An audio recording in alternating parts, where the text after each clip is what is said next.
سلامونه ملګرو، دغه ویډیو مې وکتله، یقینا ډېر زړه مې درد وکړو. دغه خواجه سرا چې کوم دي دا ډېر مظلومه خلک دي. منم سي ډېر خلک به پکې خراب وي، خو دا د الله پاک خپل کارونه دي. سینما یې خواجه سرا پیدا کړی دي.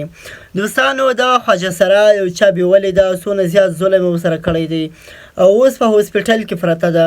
نو دوستانو دغه ویډیو مې وکتله، یقینا ډېره دردناکه ویډیو ده.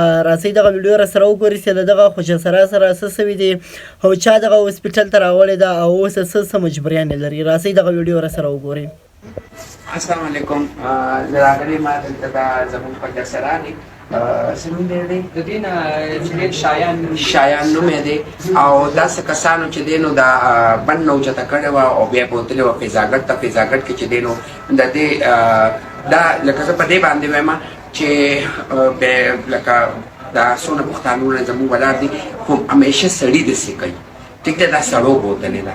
خو زه هغوی له دا پیغام ورکوم کوم چې په موږ پسې جلوسونه روباسي، هغه که په ثوابۍ کې دي که په نوښار کې دي، تاسو چې وایئ چې دا خلک د ذله بدر شي، دا چې تاسو د انسانیت دپاره روتې دی او موږ درته انسانان نه ښکارو. نن زه تاسو ته وایم کوم چې نوښار کې خلک روتې یا په ثوابۍ کې یا په چارسده کې، نن د دې مدد وکړئ.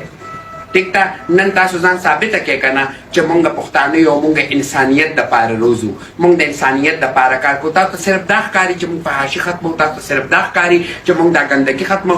دا درته نه ښکاري دا چا کړی دی؟ دا پښتون کړی دی. او زه هغه ادارو ته وایم کوم چې د خواجه سرا د حقوق دپاره کار کوي، هغه ادارو ته زما اپیل دی چې د دې سره مدد وکړئ. دا بې سهارې، بې موره، بې پلاره پرته صرف زموږ مور خواجه سرا مرجان د دې سره دی او خواجه سرا بلادري ته وایم که ستاسو له وسه زر کېږي، که ستاسو له وسه 15,000 کېږي، نو د دې سره مدد وکړئ. او دغه ادارو ته هم وایم او دغه پښتنو وروڼو ته هم وایم کوم چې زموږ خلاف خو روزي خو زموږ درد ورته نه ښکاري. دې له نن دا نقصان چا ورکو؟ دا وله یو پښتون ورکو، دا وله یو سړي ورکو کوم ته